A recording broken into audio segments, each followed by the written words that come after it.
Hello, the Chichike community. It is Sweep Gamer here speaking. In this video, I will be discussing how Awaken Yuji would perform in various Culling game colonies. Now, we will be moving to the interesting colonies. We will start with the Tokyo 2 colony. In this scenario, Yuji will take Hagari's place and easily defeat Charles.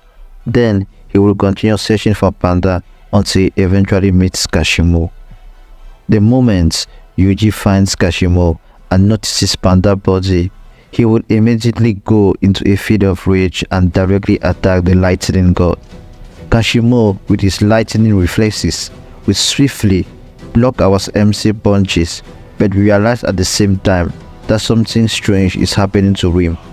During their fight, Kashimo will realize that he can't deal any significant damage to Yuji and therefore will aim for charged electric attacks.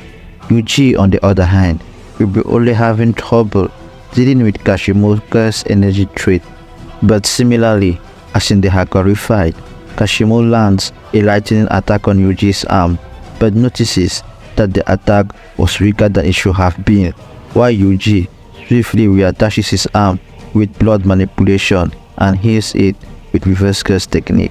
Then Yuji keeps on beating on Kashimo without aiming to kill the sorcerer, as he knows that he needs the sorcerer's point, whereas Kashimo starts realizing that with each time Yuji hits him, his outputs keep decreasing. Kashimo desperately manages to pull another lightning charge attack on Yuji, but this time they aren't even powerful enough to stop our main character in his track. Yuji manages to take a hold of Kashimo's arm and cut it with a cleave. Kashimo then surrenders as he realizes that he is no match for our main character. Then Yuji asks him why he doesn't use his curse technique, although frankly it won't change much since Kashimo's output is already in the trash. Kashimo replies that he is saving his curse technique to fight Sukuna, and from there Yuji makes the same proposal Hagari made with the lightning god, and Panda remained dead in this universe, ending the Tokyo 2 colony with relative ease. Yuji defeats the lightning god with mid difficulty. The second colony on our bucket list will be the Sakurojima's colony. In this colony, Yuji will obviously be taking marking Zenin's place to destroy Girl Spirit Naoya. Given that Yuji is already relative, if not stronger, than second Awaken Maki, the fight might end up while Naoya is still in his curse womb form. So, let's assume Yuji inherited the holding back syndrome from his uncle Sukuna and decided to play around with Naoya until Naoya reaches his second stage. In this second form, Yuji might find it difficult to keep up with Naoya's speed since it doesn't have precondition like Maki, but we have already seen Yuji reacting to attacks way more faster than himself, for example the piercing blood in Shibuya. Therefore, I see no reason for Yuji not being able to at the very least dodge and counterattack Naoya's attack.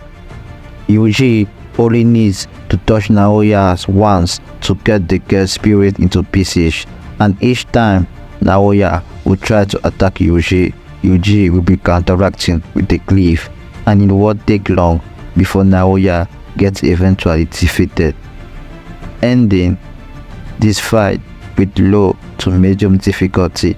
Even if Naoya manages to open his domain, Yuji can simply protect himself with his new shadow style simple domain and destroy the girl spirit.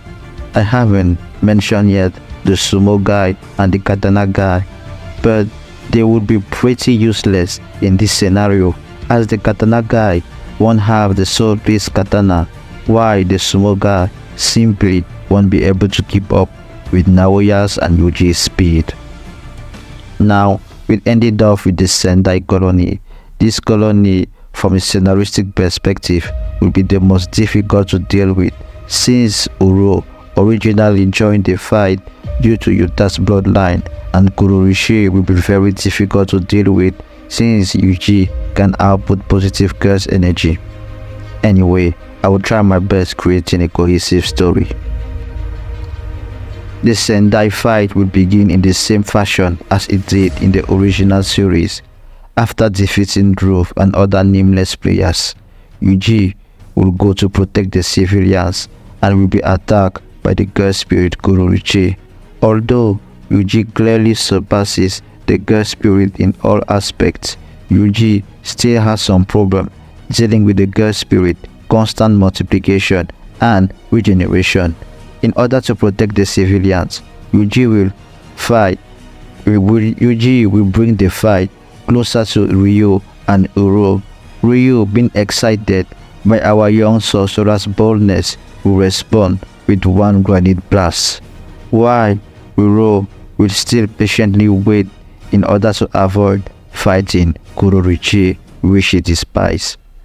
Yuji, who is now more durable than Sendai Yuta, will be able to handle the attack and heal any extra damage with reverse curse technique.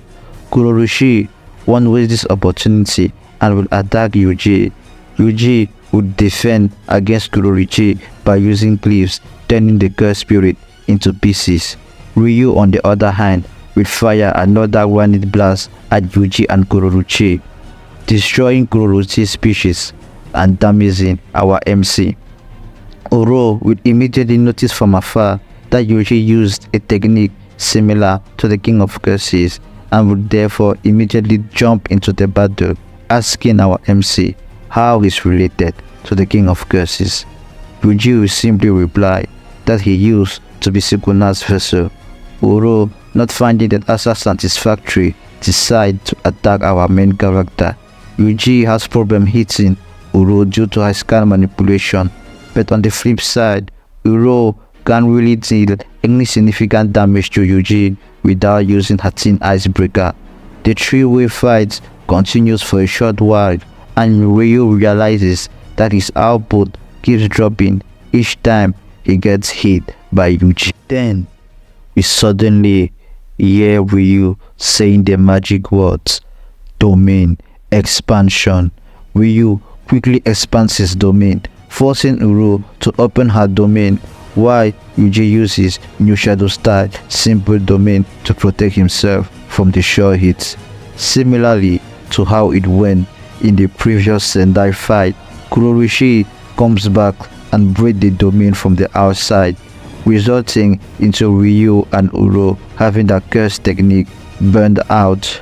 Yuji takes advantage of this opportunity and hits Uro with the black flash to the kidney, knocking her out, while Ryu finishes off Kuroichi with the granite blast.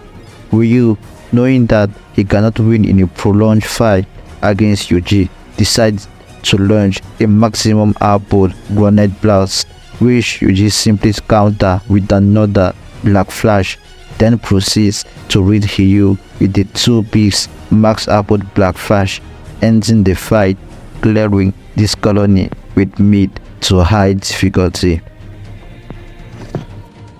From here on out, it continues as it did in the original story.